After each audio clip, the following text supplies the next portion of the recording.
지금부터 제126차 최고위원회의를 회의하겠습니다.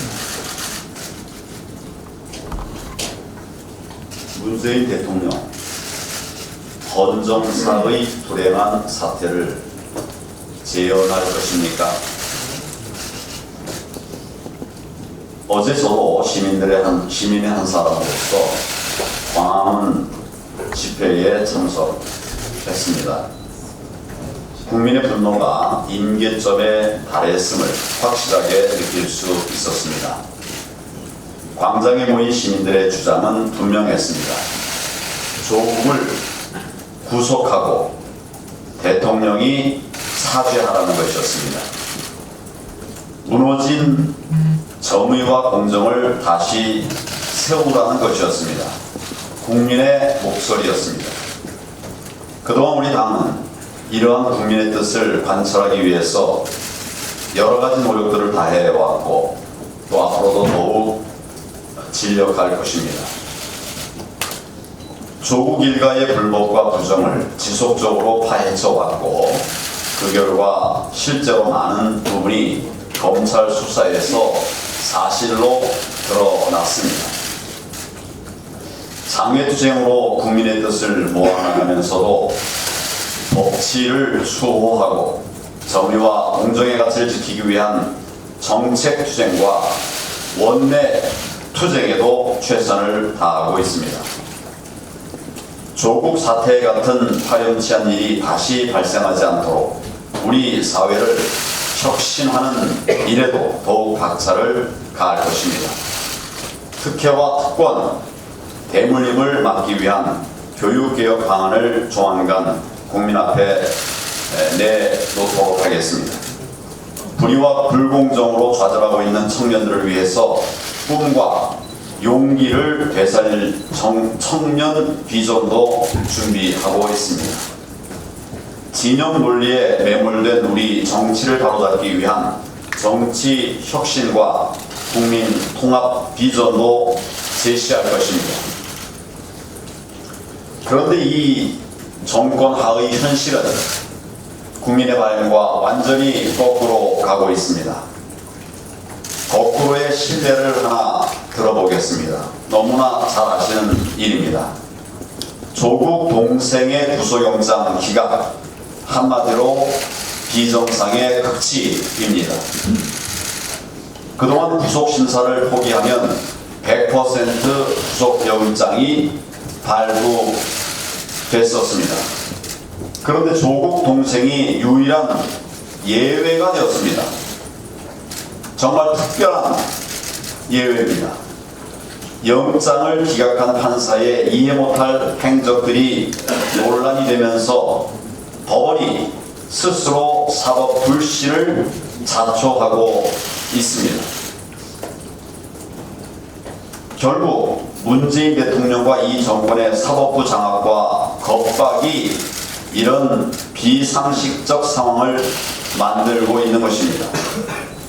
대통령의 복심이라는 양정철 민주연구원장이 영장 남발이라면서 법원을 겁박한 직후에 영장이 기각되었습니다.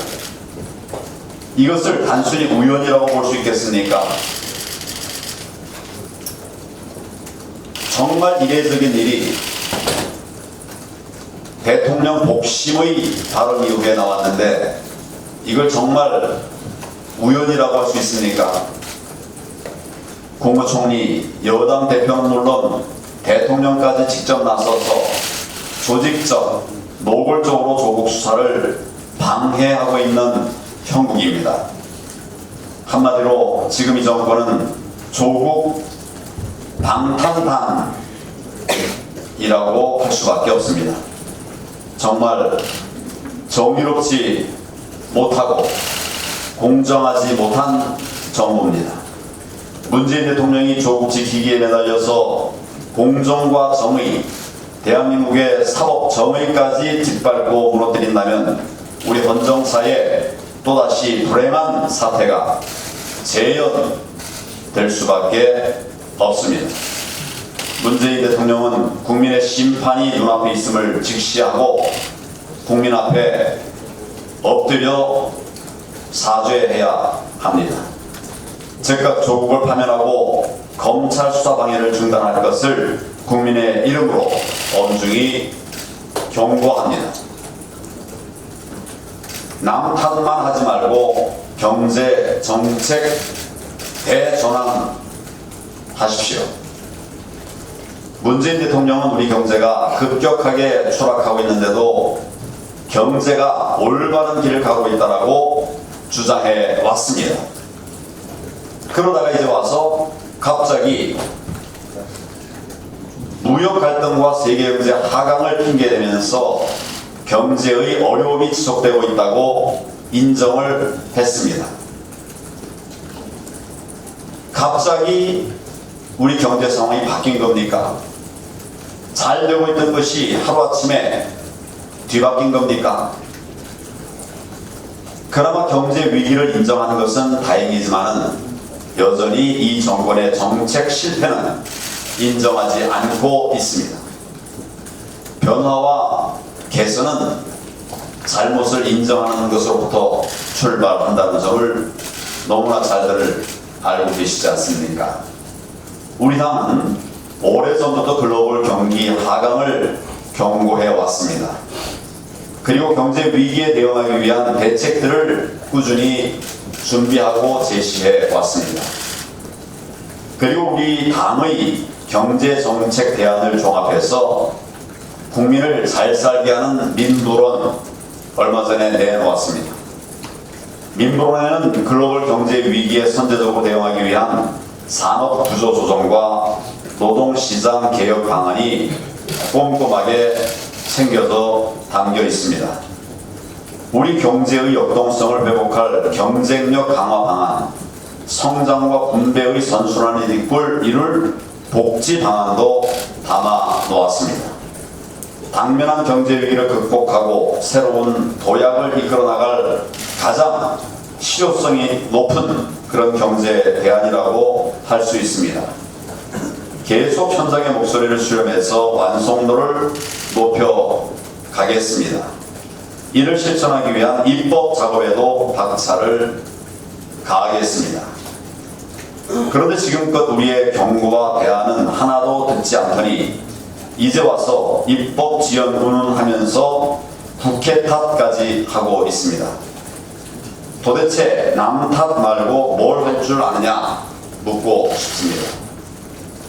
우리 경제가 이처럼 망가진 결정적 이유는 결국 문재인 대통령의 잘못된 경제 정책 고집 때문입니다. 글로벌 추세에 역행하는 반시장, 반기업 정책으로 대한민국의 경쟁력을 추락시킨 장본인이 바로 문재인 대통령, 문재인 정권입니다.